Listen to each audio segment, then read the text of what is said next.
Esta será la primera vez que el país oiga de boca de un alto mando militar la manera cruda como consiguió medallas y condecoraciones con lo que hoy se conoce como los falsos positivos.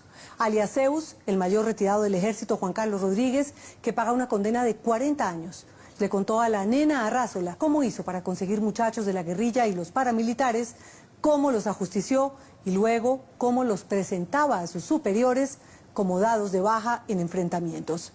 También con nombres y apellidos contó las alianzas que tuvo el ejército y la policía con narcotraficantes y el detalle de la operación más audaz de la mafia para infiltrar a las Fuerzas Armadas. Un testimonio que retrata el lado más macabro y más oscuro del conflicto en Colombia. Yo ya estaba acostumbrado a esas exigencias que me hacían y andaba con 2 o 3 guerrillos a la pata. Cuando me exigían, ¡tan!, los mataba. Combate, vengan por 3, vengan por 2. O llamaba a la autodefensa, venga, ¿tienen guerrillas por ahí? No, no tenemos, pero tenemos 2 señores, dos miembros de las autodefensas que la habían embarrado, habían cometido una falta y los iban a ejecutar. Ah, bueno, mándemelos. Entonces uno llega y los ejecuta y brazalete, autodefensas. Entonces estoy peleando contra las autodefensas. Su nombre es Juan Carlos Rodríguez, su rango, mayor retirado del ejército, y su alias es Zeus. Sus delitos pasan por narcotráfico y homicidio. Su condena fue ser aliado de los grupos paramilitares y de narcotraficantes. Pues mis hijas, difícil que vengan acá porque ya... Juan Carlos Rodríguez pasa los días encerrado en una celda de alta seguridad de La Picota. Recibe muy pocas visitas. Su madre murió, su esposa se separó de él, su padre vive fuera del país y sus hijas van de vez en cuando. Recita salmos y pide perdón a Dios. Su nombre también ha estado rondando en 3 de los más sonados procesos judiciales de los últimos años. El atentado al periodista de Semana Ricardo Calderón, los desmanes de los detenidos en la base militar de Tolemaida y liderar la infiltración más audaz en la historia del ejército por parte de un mafioso. Pero antes, mucho antes de que el mayor Rodríguez estuviera en la nómina de la mafia, mucho antes de las supuestas bacanales en Tolemaida, antes del ataque al periodista y varios años antes de que se sentara con los paramilitares a planear los primeros falsos positivos que se conozcan en Colombia, fue un oficial a quien no le alcanzaba el pecho para que le pusieran las medallas. Fue paracaidista, estuvo en las fuerzas especiales, experto en explosivos, oficial de inteligencia y contraguerrilla. No es que me quiera justificar, pero cuando yo entré a la escuela militar, a mí me entrenaron a mí como una máquina de guerra. O era la vida mía y de mis hombres, o era la vida de los contrarios que estaban allá. Y los que estaban allá me mandaban cilindros, bomba, con una capacidad destructiva tremenda. Y entonces yo ¿qué me iba a poner a hacer? Defenderme.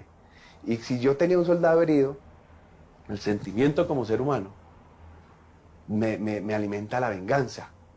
Y esa venganza me llevó a cometer desmanes. Me desbordé. Perdí la noción de lo que estaba bien hecho y mal hecho.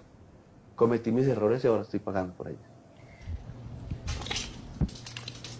Empezó su carrera militar cuando este conflicto estaba en su apogeo. Eran los años 90 y las autodefensas iniciaban una feroz persecución contra todo lo que se asemejara a la guerrilla o contra todo lo que ellos creían que se asemejaba.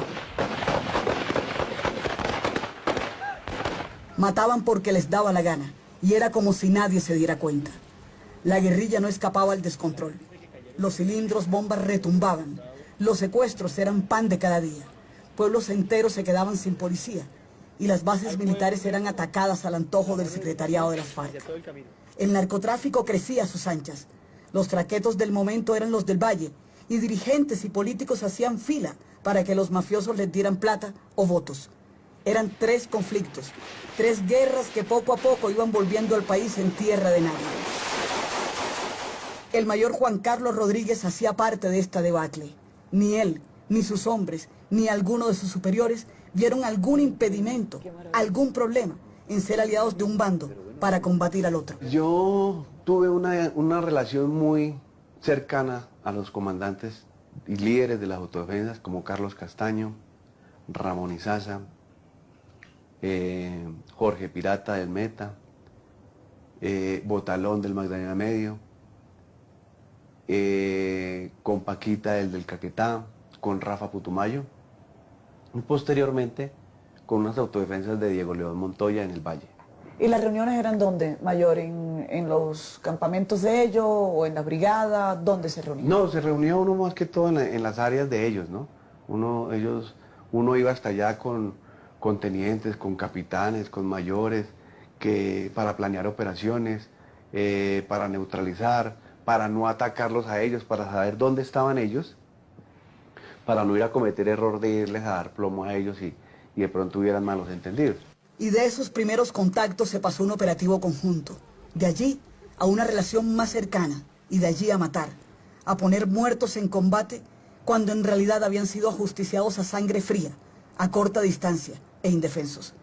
Ya era el año 2000 y los muertos se multiplicaban. Las órdenes de operaciones eran para neutralizar o dar de baja, o capturarlos o dar de baja, pero a los jefes no les servía el capturado. A nosotros no nos servía el capturado. El que entregaba un capturado no valía. Se veía como un militar, digámoslo así, entre comillas, mediocre. ¿Sí? Débil. Débil. A nosotros nos servían eran las bajas, los muertos. A nosotros nos medían por muertos. Entre más muertos tenga usted, más admirado dentro de la tropa va a ser, más respetado y más medallas va a tener, más permisos, más oportunidades para surgir en la carrera militar. Y eso era el sistema, eso era de arriba. Bajas, muertos. ¿Y usted como oficial sentía esa presión, que había que entregar muertos? Sí, y para mí era un reto. Y pasaba mucho con las autodefensas porque me llamaban a mí y me decía, tengo 3 guerrillos capturados.